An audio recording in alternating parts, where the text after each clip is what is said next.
안녕하세요. 보디어 플란트 원장 유아정입니다. 오늘은 이제 막 처서가 지났어요. 더운 여름이 지나려고 하고 있는데 처서가 지났음에도 불구하고 아직 한낮 기온은 30도를 넘을 정도로 꽤나 더운 날들이 지속되고 있어요. 그렇기 때문에 모발 이식을 하러 오는 환자분들 중에도 수술 후에 땀 나면 안 되나요? 땀 관리 어떡하죠? 이런 것들을 물어보시는 분들이 아직도 많습니다. 사실 모발 이식을 하는 남성형 탈모 환자분들 중에는 꼭 더운 날씨가 아니더라도 매운 거를 먹거나 진짜 먹거나 이러면 정말 이마나 두피에서 땀이 비 오듯이 이렇게 쏟아지는 두피 다한증 증상이 동반되는 경우가 굉장히 흔하기 때문입니다. 역시 이런 두피 다한증이 있는 분들이 수술 후 땀 관리에 대해서 더 걱정하실 수밖에 없는데요. 이번 영상에서는 모발 이식 후에 땀 관리를 어떻게 해야 될지, 그리고 땀이 정말 안 좋을지, 안 좋으면 얼마나 안 좋을지, 수술 후 관리에서 어떤 식으로 땀에 대해서 생각하면 될지에 대해서 설명을 해보려고 합니다.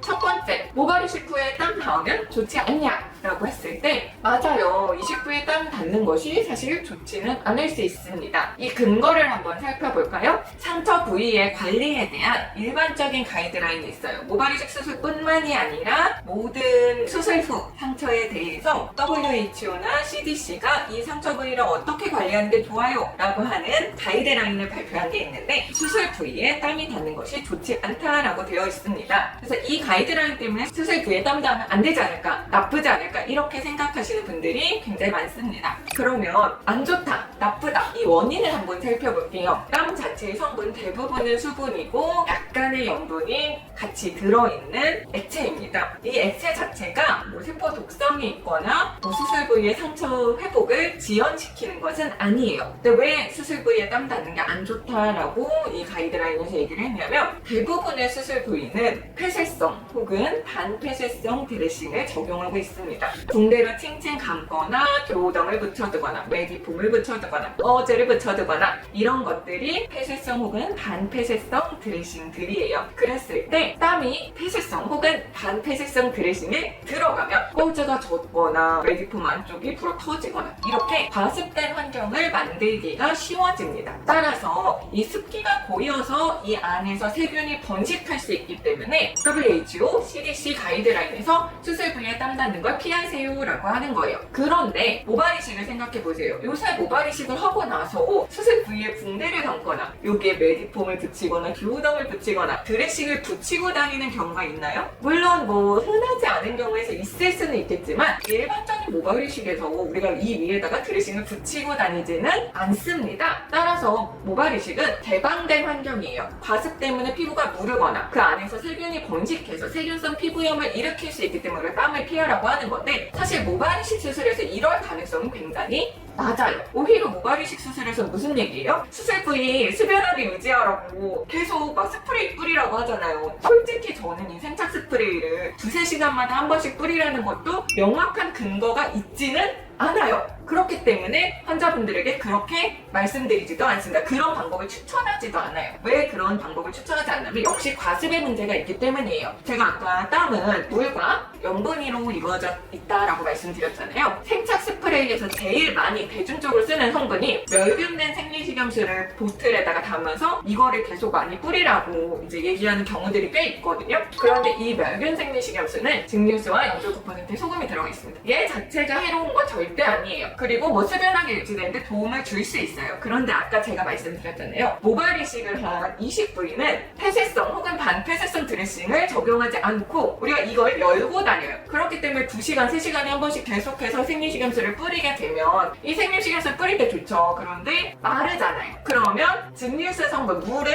날아가는데 남은 부분에는 염분이 남게 됩니다. 2-3시간마다 엄청 많이씩 뿌리게 되면 이 위에 고장성 염분막이 생기게 돼요. 생리식염수는 등잔성이라고 해서 우리 몸의 혈액과 동일한 농도의 삼투압을 가지고 있어요. 그런데 이게 표면에 닿아가지고 표면에서 물기만 날아가면 고장성 환경이 됩니다. 이 고장성 환경은 상처에서 재상피와, 즉 상처의 회복을 오히려 방해할 수 있기 때문에 너무 많이 뿌리고 말리고 이런 것들은 상처 회복에 좋지 않은 환경을 형성할 수 수도 있어요. 어디에서 드리는 생착 스프레이 같은 경우는 하루에 2번 정도 뿌리면 충분하다라고 말씀드리고요. 물론 수변환 환경이 진짜 중요한 시기도 있죠. 수술 후에 24에서 48시간 동안은 수변 환경을 유지하는 것이 상처 치유에 확실히 도움이 되긴 합니다. 근데 그럴 때는 저희는 차라리 수술 후에 연고를 발라서 이거를 일정하게 수변하게 유지하는 것을 추천을 드리고, 그 후에는 사실 딱지가 어느 정도 형성이 되기 때문에 너무 건조하지만 않으면 괜찮아요. 하루에 2번 정도 생착 스프레이 뿌려주세요 라고 말씀을 드립니다. 땀도 과습 때문에 피하라고 하는 거거든요. 건조하니까 많이 뿌려야 되는 거 아닌가요? 라고 했을 때 이 안에 성분을 봐야 되는데, 이 안에 성분이 생리식염수나 이런 거라면 염분이 너무 많은 환경을 만들 수 있다.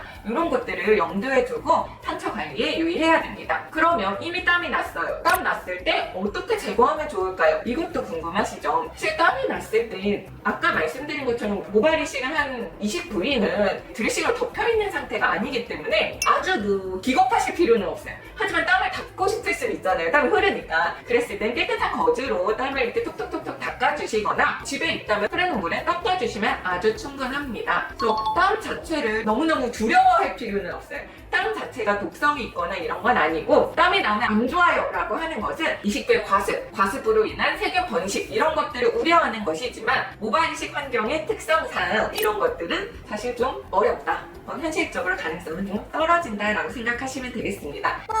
오늘은 아직도 날씨가 덥기 때문에 모발 이식 후에 땀 관리, 그리고 땀 났을 때 어떻게 하지? 땀 나면 정말 안 좋은 걸까? 왜 안 좋을까에 대해서 이야기를 해봤고요.